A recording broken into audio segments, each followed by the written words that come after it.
Hi ಎಲ್ಲರಿಗೂ ನಮಸ್ತೆ. Welcome back to Ramya Manjunath YouTube channel. ಎಲ್ಲ ಹೇಗಿದ್ದೀರಾ? ಐ ಹೋಪ್ ಎಲ್ಲ ಚೆನ್ನಾಗಿದ್ದೀರಾ ಅಂತ ಭಾವಿಸ್ತೀನಿ. ನಾನು ಕೂಡ ತುಂಬ ಚೆನ್ನಾಗಿದ್ದೀನಿ. ಇದು ಹಬ್ಬದ ದಿನದ ವ್ಲಾಗ್ ವಿಡಿಯೋ ಶೂಟ್ ಮಾಡಿದ್ದೆ. ಬಟ್ ಏನಂದರೆ ನನಗೆ ಹೆಲ್ತ್ ಅಪ್ಸೆಟ್ ಆಗಿರೋ ಕಾರಣದಿಂದ ವೀಡಿಯೋಸ್ ಅಪ್ಲೋಡ್ ಮಾಡೋಕ್ಕೆ ಟೈಮ್ ಸಿಕ್ಕಿರಲಿಲ್ಲ. ಬೆಳಗ್ಗೆನೇ ಇದು ಅವತ್ತು ಕೂಡ ಡ್ಯೂಟಿಗೆ ರಜೆ ಇರಲಿಲ್ಲ. ಸೊ ಪೂಜೆ ಎಲ್ಲ ಮುಗಿಸಿ ನಾನು ಫ್ರೆಶ್ ಅಪ್ ಆಗಿ ರೆಡಿಯಾಗಿ ಬಾಕ್ಸ್ಗೆ ತಿಂಡಿ ಎಲ್ಲ ಪ್ಯಾಕ್ ಮಾಡ್ಕೊಂಡು ಹೊರಟೆ. ಅವತ್ತು ಒಂದು ಟೈಮ್ ಉಪವಾಸ ಇದ್ದರೆ ನಾವು ತಿನ್ನೋ ಊಟನ ಒಂದು ಟೈಮ್ ಹಸುಗೆ ಕೊಟ್ಟರೆ ಏನೋ ಒಳ್ಳೆಯದಾಗುತ್ತೆ ಅಂತ ಹೇಳಿದ್ರು. ಸೊ ಹಾಗೆ ಮಾಡೋಣ ಅಂದ್ಬಿಟ್ಟು ಬೆಳಗ್ಗೆ ಉಪವಾಸ ಮಾಡಿ ತಿಂಡಿ ಏನೋ ತಿಂದೆ. ಮಧ್ಯಾಹ್ನಕ್ಕೆ ಲಂಚ್ ಪ್ಯಾಕ್ ಮಾಡ್ಕೊಂಡು ಹೊರಟೆ. ಲ್ಯಾಬಿಗೆ ಹೋದ್ಮೇಲೆ ಹಬ್ಬ ಅಂದರೆ ಪೂಜೆ ಮಾಡಲಿಲ್ಲ ಅಂತಂದರೆ ಮನಸ್ಸಿಗೆ ಸಮಾಧಾನವೇ ಆಗೋಲ್ಲ. ಸೊ ಹಾಗಾಗಿ ಆ ಲ್ಯಾಬಲ್ಲೂ ಕೂಡ ಪೂಜೆ ಎಲ್ಲ ಮಾಡೋಣ ಅಂತ ಮಾಡಿದೆ. ಇವಾಗ ಅಷ್ಟೇ ನನಗೆ ದೇವ್ರ ಮೇಲೆ ಭಕ್ತಿ ಅಂತಲೇ ಹೇಳ್ಬೋದು. ಫಸ್ಟೆಲ್ಲ ಖಂಡಿತವಾಗ್ಲೂ ಪೂಜೆ ಮಾಡ್ತಿರಲಿಲ್ಲ. ನಾನು ಸ್ಟಾರ್ಟಿಂಗ್ ಮಂಜುವ್ರ ಮನೆಗೆ ಮದುವೆ ಆಗಿ ಹೋದಾಗ ಇದೇ ವಿಷಯಕ್ಕೆ ಕಾಂಪ್ಲಿಕೇಶನ್ ಆಗಿತ್ತು. ಆವಾಗ ನನಗೆಲ್ಲ ಅಡ್ವೈಸ್ ಮಾಡಿದರು, ಆ ಥರ ಮಾಡಬಾರ್ದು, ಪೂಜೆ ಮಾಡಬೇಕು ಅಂತ. ಬಟ್ ನನಗೆ ಅವಾಗ ಖಂಡಿತವಾಗ್ಲೂ ಅವ್ರು ಏನು ಕೇಳ್ತಾರೆ ಅನ್ನೋದು ಅರ್ಥ ಆಗ್ತಿರಲಿಲ್ಲ. ಇವಾಗ ತುಂಬ ಚೆನ್ನಾಗಿ ಅರ್ಥ ಆಗ್ತಿದೆ ಏನು ಜೀವನದಲ್ಲಿ ಅಳವಡಿಸ್ಕೊಬೇಕು, ಯಾವ್ದು ಬೇಡ ಅಂತ. ತುಂಬ ಹೋಪ್ಲೆಸ್ ಆಗಿದೆ ದೇವ್ರ ಮೇಲೆ. ಬಟ್ ಇವಾಗ ಆ ಥರ ಮಾಡೋಕ್ಕಾಗಲ್ಲ. ಇವಾಗ ಸ್ವಲ್ಪ ನಂಬಿಕೆ ಬಂದಿದೆ. ಪೂಜೆನೂ ಮಾಡ್ತೀನಿ, ಎಲ್ಲ ಕೆಲಸನೂ ಮಾಡ್ತೀನಿ. ಬಟ್ ಬಿಫೋರ್ ಹೋಲಿಸ್ಕೊಂಡ್ರೆ ಇವಾಗ ತುಂಬ ಬದಲಾಗಿದ್ದೀನಿ ಅಂತ ಹೇಳ್ಕೊಬೋದು ನನಗೆ ನಾನೇ. ಫಸ್ಟೆಲ್ಲ ನಾನು ಪೂಜೆ ಮಾಡೋದು ಹೋಗ್ಲಂಗಿ ಸರಿಯಾಗಿ ಅಡುಗೆನೇ ಮಾಡ್ತಿರಲಿಲ್ಲ. ಮದುವೆ ಆದಷ್ಟರಲ್ಲಿ ಕೂಡ ಮಂಜುಗೂ ಏನೂ ಮಾಡಿಕೊಡ್ತಿರ್ಲಿಲ್ಲ. ಬಟ್ ಮಂಜು ಇದುವರೆಗೂ ನನ್ನೇನೂ ಕೇಳಿಲ್ಲ, ನೀನೇನು ಮಾಡಲ್ಲ, ಮಾಡ್ತೀಯ ಅಂತಲೂ ಕೇಳ್ತಿರ್ಲಿಲ್ಲ ಪಾಪ. ಅಡುಗೆನೇ ಮಾಡ್ತಿರಲಿಲ್ಲ ನಾನು ಸರಿಯಾಗಿ. ಮನೇಲಿ ಮಾಡೋಕ್ಕೆ ಬರ್ತಿರಲಿಲ್ಲ. ಅವ್ರ ಮನೇಲಿ ಒಂದು ಸರಿ ತುಂಬ ವರ್ಸ್ಟಾಗಿ ಅಡುಗೆ ಮಾಡಿದೆ. ಅದು ಯಾರಿಗೂ ತೋರಿಸ್ಕೊಳಕ್ಕಾಗದೆ ಅದನ್ನೇ ತಿಂದ್ಬಿಟ್ಟಿದ್ರು. ನೆಕ್ಸ್ಟ್ ಅಲ್ಲಿ ಪೂಜೆ ಎಲ್ಲ ಮುಗಿಸಿ ನಾವು ಬಂದಿದ್ದು ಬಯಲುರಂಗ ಮಂದಿರಕ್ಕೆ. ಇಲ್ಲಿ ನೋಡಿದ್ವಿ, ತುಂಬ ಖುಷಿಯಾಯಿತು. ಇದೇ ಮೊದಲನೇ ಸರಿ ಈ ಥರ ಕ್ರಿಯೇಟ್ ಮಾಡಿರೋದು.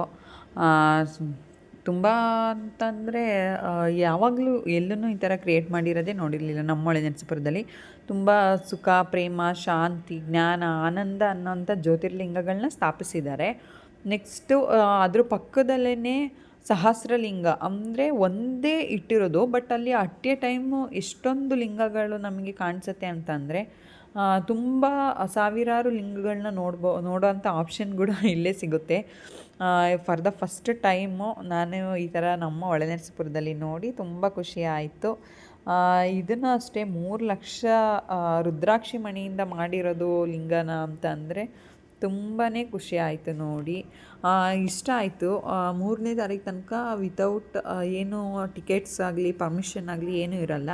ಯಾರ್ಯಾರು ಮಿಸ್ ಮಾಡ್ಕೊಂಡಿದ್ದೀರಾ, ಅಕ್ಕಪಕ್ಕ ಹಳ್ಳಿಯವ್ರು ಯಾರಿದ್ದೀರಾ, ಬಂದು ಒಂದು ಸರಿ ದಯವಿಟ್ಟು ವಿಸಿಟ್ ಮಾಡಿ. ನೈಟ್ ಅಂತೂ ನೋಡೋಕ್ಕೆ ತುಂಬ ಚೆನ್ನಾಗಿರುತ್ತೆ.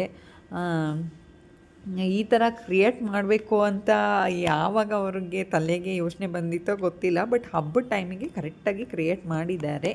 ಬ್ರಹ್ಮಕುಮಾರಿ ಸಮಾಜ ಕೇಂದ್ರದಿಂದ ಶಾಲಾ ವತಿಯಿಂದ ಕ್ರಿಯೇಟ್ ಮಾಡಿರೋವಂಥದ್ದು.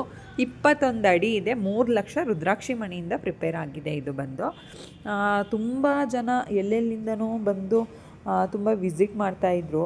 ನಾನು ಹಬ್ಬದ ದಿನ ಮಾರ್ನಿಂಗೇ ಕೂಡ ಹೋಗಿ ಅಲ್ಲಿ ಸರೌಂಡಿಂಗ್ಸ್ ಎಲ್ಲ ನೋಡಿಕೊಂಡು ತುಂಬ ಚೆನ್ನಾಗಿತ್ತು ಅಕ್ಕಪಕ್ಕ. ಮತ್ತು ಎಕ್ಸ್ಪ್ಲನೇಷನ್ ಕೂಡ ಕೊಡ್ತಿದ್ರು ಅಲ್ಲೇ ಪಕ್ಕದಲ್ಲಿ. ಅದೆಲ್ಲ ಮುಗಿಸ್ಕೊಂಡು ನೆಕ್ಸ್ಟು ಮನೆಗೆ ಬಂದು ಪಟ್ಟಂತ ಡ್ರೆಸ್ ಎಲ್ಲ ಚೇಂಜ್ ಮಾಡಿಕೊಂಡು ಹಬ್ಬದ ಕೆಲಸ ಅಡುಗೆ ಮಾಡಿರೋ ಪಾತ್ರೆಗಳೆಲ್ಲ ಇದ್ದೋ ಹಾಗೆ ಬಿಟ್ಟು ಹೊರಟ್ರೆ ನಮ್ಮ ಅಮ್ಮ ನೆಂತು ಬಿಡೋಲ್ಲ ಅಂತ ಗೊತ್ತಾಯಿತು. ಸೊ ಹಾಗಾಗಿ ನಾನು ಚೈತ್ರ ಸೇರಿ ಪಟ ಅಂತ ಮನೆ ಕೆಲಸ ಎಲ್ಲ ಮುಗಿಸಿ ಹೊರಡೋಣ ಅಂತ ಅಂದ್ಕೊಂಡ್ವಿ. ಯಪ್ಪ ಮಕ್ಕಳು ಕರ್ಕೋಗೋದಿದೆಯಲ್ಲ, ಅದು ದೇವಸ್ಥಾನಕ್ಕೆ ಹಬ್ಬದ ದಿನ ತುಂಬ ಕ್ರೌಡ್ ಇತ್ತು. ಏನು ಮಾಡೋಕ್ಕಾಗಲ್ಲ, ಅಮ್ಮ ಬಿಟ್ಟೋಗ್ಬಿಡಿ, ಕರ್ಕೊಂಡು ಹೋಗಲೇಬೇಕು ಅಂತ ಅಂದರು. ಸೊ ವೆಹಿಕಲಲ್ಲಿ ನಮ್ಮದು ಸ್ಕೂಟಿಲಿ ಹೋಗೋಕ್ಕಾಗಲ್ಲ ಅನ್ನೋ ಪ್ಲ್ಯಾನಿಂಗಿಂದನೇ ಆಟೋ ಬಂತು. ಆಟೋದಲ್ಲಿ ನಾನು ಚೈತ್ರನ ಫ್ರೆಂಡ್ ಸಿಂಚನ ಅಂತ, ಅವ್ರ ಹೆಸರು ನನಗೆ ಸಿಂಚನ ಅಂತಲೇ. ಅವರು ಹೋಗಿ ಅಲ್ಲಿ ಫಸ್ಟು ಈಶ್ವರನ ದೇವಸ್ಥಾನಕ್ಕೆ ಹೋದ್ವಿ. ತುಂಬ ರಶ್ಶು, ಖಂಡಿತವಾಗ್ಲೂ ನಮಗೆ ಕ್ಯೂ ಅಲ್ಲೆಲ್ಲ ನಿಂತು ನೋಡ್ಕೊಂಡು ಬರಲಿಕ್ಕೆ ಆಗಲಿಲ್ಲ, ತುಂಬ ರಶ್ ಇತ್ತು. ಆದ್ರೂ ನಾವು ಒಳಗಡೆ ಹೋಗೋಕ್ಕಾಗಿಲ್ಲ, ಹೊರಗಡೆಯಿಂದನೇ ನೋಡ್ಕೊಂಬಂದ್ವಿ. ಸರಿ ಆಯಿತು, ಇನ್ನೊಂದು ದಿನ ಫ್ರೀಯಾಗಿದ್ದಾಗ ಒಳಗಡೆ ಹೋದ್ರೆ ಆಯಿತು, ಮಕ್ಕಳೆಲ್ಲ ಕರ್ಕೊಂಡು ಹೋಗೋಕ್ಕಾಗಲ್ಲ ಅನ್ನೋ ಕಾರಣಕ್ಕೆ ಇಲ್ಲಿಗೆ ಬಂದ್ವಿ. ಮತ್ತೆ ಬಯಲುರಂಗ ಮಂದಿರಕ್ಕೆ. ನೈಟ್ ಅಂತೂ ಅಲ್ಟಿಮೇಟಾಗಿತ್ತು. ಹೇಳಬೇಕಂತ ಅಂದರೆ ಬೆಳಗ್ಗೆ ನಾರ್ಮಲಾಗಿ ಏನು ರುದ್ರಾಕ್ಷಿಯಿಂದ ಪ್ರಿಪೇರ್ ಮಾಡಿರ್ತಾರೋ ಅದು ಮಾತ್ರ ಕಾಣಿಸ್ತಿತ್ತು ನಮಗೆ. ಬಟ್ ನೈಟು ಫುಲ್ ಲೈಟಿಂಗ್ಸ್ ಎಲ್ಲ ಇತ್ತು. ಮತ್ತು ಇಲ್ಲಿ ಶಿವಲಿಂಗದ ಮೇಲೆ ಏನೋ ನೀರು ಹಾಕಿ ಕಾಯಿನ್ ಇಟ್ಟು ಬಿಲ್ವ ಪತ್ರೆಯಿಂದ ಎಲ್ಲ ಪೂಜೆ ಮಾಡ್ತಿದ್ರು. ನಾನು ರಿಷಿನೂ ಸೇರಿ ಮಾಡಿದ್ವು. ನನ್ನ ಮಗ ದುಡ್ಡು ಇಟ್ಕೊಂಡ್ರೆ ಕೊಡೋದೇ ಇಲ್ಲ, ಅವನು ದುಡ್ಡು ಇಟ್ಕೊಬಿಟ್ಟಿದ್ದ, ಕೊಡ್ತಿರ್ಲಿಲ್ಲ. ತುಂಬ ಕ್ರೌಡ್ ಇತ್ತು, ಎಷ್ಟೊಂದು ಜನ, ಫೋಟೋಸು ವೀಡಿಯೋಸು, ತುಂಬ ಕ್ರೌಡ್ ಆಗಿಬಿಟ್ಟಿತ್ತು ಸರೌಂಡಿಂಗ್ಸು. ಅಪ್ಪ ನಮ್ಮ ರಿಷಿ ಅಂತೂ ಫುಲ್ ಎಲ್ಲೋದ್ರೂ ಹಠ, ಅವನು ಸುಮ್ಮನೆ ಇರಲ್ಲ, ಅವನಿಗೆ ಕರ್ಕೊಂಡು ಬಸವ ಕಿವಿಲಿ ನಮ್ಮ ಮನಸ್ಸಿಗೆ ಇಷ್ಟ ಬಂದಂಗೆ ಏನಾದರೂ ಹೇಳುತ್ತೆ ನೆರವೇರುತ್ತೆ ಅಂತ ಹೇಳ್ತಿದ್ರು, ಎಲ್ಲ ಕೂಡ ಹೇಳ್ತಾಯಿದ್ರು. ಆಮೇಲೆ ಅಲ್ಲಿಂದ ರಿಷಿನ ಕರ್ಕೊಂಬಂದು ಏನಾದರೂ ಕೊಡ್ಸೋಣ ಅಂತ ಅಂದ್ಕೊಂಡೆ. ಅವನಿಗೆ ಐಸ್ ಕ್ರೀಮ್ ಕೊಡಿಸಿ ನಾನು ಚಾಟ್ ತೊಗೊಂಡ್ರೆ ಅವನು ಕಾರ್ನೆಲ್ಲ ಕಿತ್ಕೊಂಡು ಅವನೇ ತಿಂತಿದ್ದಾನೆ. ನಾನು ಅದಕ್ಕೇ ನಾನು ಎಲ್ಲಿಂದ ಎಲ್ಲಿಗೆ ಟ್ರಾವೆಲ್ ಮಾಡಿದ್ರೂ ರಿಷಿನ ಕರ್ಕೊಂಡು ಹೋಗಲ್ಲ. ಅಂತೂ ಇಂತೂ ಅಲ್ಲಿಂದ ಸುಸ್ತಾಗಿ ಮನೆಗೆ ಬಂದ್ವಿ. ಮಕ್ಕಳನ್ನ ಮೊದಲು ಮನೆಗೆ ಬಿಡಬೇಕಂತ ಫ್ರೆಶ್ ಅಪ್ ಆದೆ. ಅವನು ಮಲ್ಕೊಬಿಟ್ಟ. ನನಗಂತೂ ತುಂಬ ಟೈರ್ಡಾಗಿತ್ತು. ಆಲ್ಮೋಸ್ಟ್ ನಾನು ಮಲಗಿದ್ದೆದ್ದು ಊಟ ಸ್ಟಾರ್ಟ್ ಮಾಡಿದೆ. ಹಬ್ಬ ಸ್ಪೆಷಲ್ ಅಂತ ಹಾಲು ಖೀರು, ಜಾಮೂನು ಮತ್ತು ಆಲೂಗೆಡ್ಡೆ ಬಜ್ಜಿ, ಮೆಣಸಿಕಾಯಿ ಬಜ್ಜಿ, ಅನ್ನ ಸಾಂಬಾರು ಮಾಡಿದರು.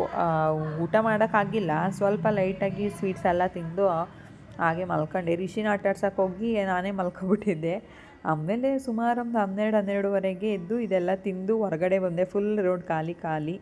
ಇದಾಗಿತ್ತು ಇವತ್ತಿನ ನನ್ನ video. Please like, share, comment ಮಾಡಿ, ಹಾಗೆ ನನ್ನ ಚಾನಲ್ನ ಸಬ್ಸ್ಕ್ರೈಬ್ ಮಾಡ್ಕೊಳ್ಳಿ ಅಂತ ಹೇಳ್ತಾ ಮುಗಿಸ್ತಾ ಇದ್ದೀನಿ. Love you all. Bye bye.